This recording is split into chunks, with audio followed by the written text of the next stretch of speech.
I have a speech I've prepared, and I'd like to share with everyone. So let's begin. First, I'll begin with my foreword, and that is this. The only moral and ethical solution to erase the nation's debt is to begin a program where there is abundance for all of said nation's citizens, so they may gain abundance of all that is needed for sustainability, culture, resources, entertainment, and sharing. Once gained, people will just help one another, and the monetary system will be needed no longer. Barter will still thrive as well. Money is unlimited. You can print it forever. It's merely these concepts of the mind, economics and debt, that entrap you all. The concept no longer serves. It only discredits our integrity and honor as a nation. We have learned this lesson. It's time we gain back said virtues. I thank you for all your time and courtesy today. My name is Matthew Garcia. If I had credentials, I suppose they would be this. I am a father of one from a town in the Northwest called Spokane, born in 1981. No brothers, no sisters, lived a pretty quiet and easy life. Never really faced any kind of major trauma. I feel very blessed. I have studied much of the esoteric and the exoteric, which I think covers just about everything. No PhDs or college degrees, my education on paper goes as far as a high school diploma and brief college where I studied English, political science, and speech 101. I began to question the system and my whole life for that matter in December of 2009. I was in a rut, wasn't happy. Granted, I had a very loving family around me and a job that supported me and my daughter. But I just wasn't going anywhere. Relationship problems were in play as well. This added to my overall dismay. So I started all over, got my own place. Didn't have much but good friends and a little luck to get me by. But it worked. Once I got on my feet again, I started to notice that the world around me always looked so bleak, so sad. People struggling and never seeming to be happy. I asked myself, am I happy? Could I be doing more? And I told myself, yes, I can, and I should be. It was around this time that I had a very powerful spiritual experience. Now I know what you're all thinking. Oh, here we go with the whole religion thing. But no, I will not bore you with such details. All I can say is that it motivated me to learn of that which I did not know. Since then, I think I have learned much of the ways of this world. Granted, I have not traveled very much at all, but in the information age of today, the world is really at your fingertips. So what did I learn? Well, most importantly, I learned who I was and what I want to accomplish in my life. Of all the knowledge I have gained, that is the single most important fact of them all. I also learned that there is a lot of information and a lot of misinformation out there as well. It can become pretty easy to get lost in the matrix of digital information in this age. I learned to use my own discernment, or coming to a logical conclusion, based upon many dimensions of thinking. When I am faced with info I think may be false, I always take a few steps before I make a decision on it. First, I look for other sources that provide the same info and compare. Then I just think, could this be true? Is it logical? I also use my gut feelings and just that extra sense we all have, but isn't so neglected nowadays. After all these are put in play, finally, I always think of the circumstances of my decision. If I put out there that I take this stance on this issue, how may that affect me down the road? It's always a good idea to keep an open mind, everyone. A closed mind lives a closed life. It's also a good idea to always admit that you could be wrong. The first step to fixing a mistake is to admit that you made one. So anyway, my intro is getting pretty long here, so I'll wrap up. There are things out there right now that you would not believe exist. I'm not going to give any details. All I'm saying is that if you think it cannot be, try researching it sometime. You might be very surprised. What if I told you all that right now we have the means to be rid of fossil fuels and money forever? Would you believe that? Well, those are my life goals. So I hope to entertain the idea to you all today, at least get you thinking about it anyway. Everyone, I'm not going to begin with my fellow citizens or people of the United States. I will spare you that tired rhetoric. I speak to you today because I continue to see this country that we all are living in continue to be run into the ground by greedy and shameless people. People in no way do I endorse, condone, or even really understand for that matter. I'm talking about our leaders, politicians, governors, mayors, and right on down to your local city councilman. How can anyone condone In good standing, honor, intelligence, and integrity, the absolute debacle that has become our financial system. 15 trillion in debt is the figure they try to feed us, but I stopped eating that garbage a long time ago. Is no one else proud of country, of history, of establishment of freedom, strength, and honor? Am I the only one with the courage to actually make an intellectual stand? I see others coming forward, however, they all seem to be just that one step shy of getting to that next level. That level I speak of is where I think I and the majority of the American people stand right now. Fed up with the lies, the control, the scandal, tarnishing our names as hardworking Americans while those conducting this lewd behavior are in no way financially unstable. So, like many of those who are now taking action, I decided to educate myself on the system, on the habits of government gone wild. What I learned is that all the signs were there before us, yet somehow we slumbered as they took over. Perhaps it was our fast food, our American lifestyle, or maybe just our genuine trust in people that we thought could be worthy of it. I'm not sure why, but I am very happy that I came out of this slumber, and even more overjoyed that so many others seem to be as well. Alright, having said that, I'm sure you are awaiting a plan. I can give you a basis for a plan, but I need help to make it into the White House, everybody. And I am dead serious when I say that to you. Without each and every one of you standing up and saying I've had enough with me, my plan, and rather this whole speech, is just wasting all of our precious time. I think we can agree. For starters, let's look at the basics of my abundance program. This is a program that I will admit still has a few things to work out, but that could be said of any concept. I think we can agree. I'm no economic wizard or number cruncher, and that's why I need to get people involved and help me to add to this plan and make it work with our currently established system. The first thing that must occur in order for this program to even begin to take form is for the national debt to be wiped clean. The debacle it has become is a festering black hole of no return. It will continue to consume, and we as citizens will never be financially secure. Having said that, there is only one excuse for such an atrocity as to wipe out a projected $15 trillion and start over. That excuse is to educate the people on ways to get away from needing money at all. What I am talking about is setting an interim period where wealth is distributed evenly and people can gain abundance of shelter and resources needed.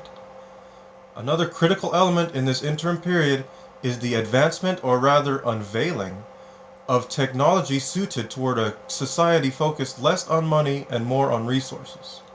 There must be education of agriculture, science, mathematics, language, ethics, spirituality, and morality taken to new heights, reaching out to those people who are just plain lost in the daily grind, with no choice other than to just get home after work and prepare for the next day. That is perhaps the saddest part of this dilemma we face. We have so many intelligent minds in this country, so much potential, but once you turn 18, a good portion of your time and effort goes toward just living in a comfortable fashion. Most people just don't have time to educate themselves on things you don't find in public schools or the local university. However, back to the new program. We must examine the most obvious issues at first.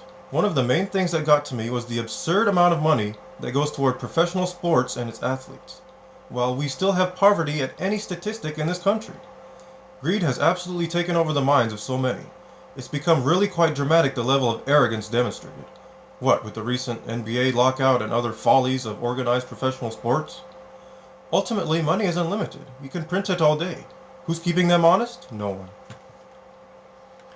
First and foremost in this plan is that only subtle changes are made when it begins to take effect. Everything must proceed as normal or there will be chaos. There is just no easy fix to the huge problem that has become money. It's going to be a long, hard road with many pitfalls, but they can be kept to a minimum with proper education and diplomacy. Humanity needs to be weaned off the need for money and educated on how to survive with most of the luxuries of today intact. It is possible. There have been brilliant ideas that could have changed the course of history, that produced technology patents which were quickly bought up by the government for their own private use. A few ideas I have had is a luxury tax on all these greedy athletes. Just think of how much income could be generated toward feeding hungry and homeless people, even with a meager percentage of luxury tax to all professional sports athletes. This luxury tax will also affect the upper classes. This extra money will be evenly distributed to the citizens that are in most dire need of it. Another important aspect of this plan is to stress patience. It is going to be a long, gradual change, and some people are going to have to be called upon to take the lead and continue working until the time comes that the abundance program affects them. It must go smoothly. Just as the scales balance each side evenly, so must this program proceed. People will learn to just do for one another, help out each other out evenly. And I think when they have something to look forward to, a secure future, they will do so. Open and fair barter is another critical aspect of the abundance program. Another popular idea is to nationalize the Federal Reserve. Now, I can go into all the ins and outs of this one, but if you have taken interest in this idea, I think you will conduct your own research into it. It has some good points, but it does not address the issue of ever getting out of debt in a reasonable time frame. Now, I could continue to go on and ramble about economics, politics, mathematics, etc. But the only point I really want to stress is this. For every problem, there is a solution. You can become part of the solution or part of the problem. The choice is yours. We can make this work. We just need one another to fill in the spots of the puzzle we cannot. All we have to do is have the courage to stand up and take the lead, rather than wait for someone else to do it. It is this kind of let them handle it mentality that has led us to the situation we face now. We all have talent, ambition, desire, and good intention. We just have to take the time to try the things that we always wanted to, but never had the time to. This program gives people a chance at that ideal. When you work at something you feel good about, production and quality increase hundredfold. Of course, there will always be those jobs that people plain just hate doing, but advances in technology are quickly eliminating these kinds of jobs. It is due to this loss of minor labor that so many are suffering now. We must find work that utilizes their talents and put them to work there. Again, I can go into an infinite number of things for you to ponder, but I want to keep this as simple and brief as possible. I will leave the rest of the riddle of life for you all to think about. You must find your own way, your own stance, and your own foundation. The ideals that we founded this great nation and our laws upon were just and worked for a long time, but as with all concepts, it must adapt to the ever-changing times. This does not have to be an end to the USA or America for that matter, but it does have to be a complete overhaul, from top to bottom. Trust must be regained by people who have not broken it with those that they serve. I think George Washington stated it best in his farewell address, which was one of the greatest speeches in history, I may add. And I quote from the book Basic American Ideals. Quote, I have already intimated you the danger of parties in the state, with particular reference to the founding of them on geographical discriminations. Now, let me take a more comprehensive view and warn you in the most solemn manner against the baneful effects of the spirit of party, generally. This spirit, unfortunately, is inseparable from our nature, having its root in the strongest passions of the human mind. It exists under different shapes in all governments, more or less stifled, controlled, or repressed. But in those of the popular form, it is seen in its greatest rankness and is truly their worst enemy. The alternate domination of one faction over another, sharpened by the spirit of revenge natural to party dissension, which in different ages and countries has perpetrated the most horrid enormities, is itself a frightful despotism. But this leads at length to a more formal and permanent despotism. The disorders and miseries which result gradually incline the minds of men to seek security and repose in the absolute power of an individual, and sooner or later the chief of some prevailing faction, more able or more fortunate than his competitors, turns this disposition to purposes of his own elevation, on the ruins of public liberty. Without looking forward to an extremity of this kind, which nevertheless ought not to be entirely out of sight, this common and continual mischief of the spirit of party are sufficient to make it the interest and the duty of a wise people to discourage and restrain from it. Unquote. My goal for this speech today is to get people thinking differently, helping people to realize the ambition within, the power within themselves to change their life, and this world for that matter, for the better. You must let go of all your fear and doubt in yourself. Only then will you find the confidence to come forward and present something that is truly from your heart and being. I ask you all to please assist me in making this plan a popular ideal. Get people talking about it. At the dinner table, in the workplace, on social networks. We have to make a stand and make it now. I'm not saying my plan is the best, I'm not saying it will work, nor am I saying that you should support it. All I'm asking is that you consider it, improve upon it, formulate your own plan of action, and put it into action. You need only have faith in yourself and your ability. So, in closing today, I love you all, and again, I thank you for your time, and I hope you may heed even a little of what I have put out there for you all today. I am doing my part to contribute to a future that I, and I think we all, want to live in. Semper Fi.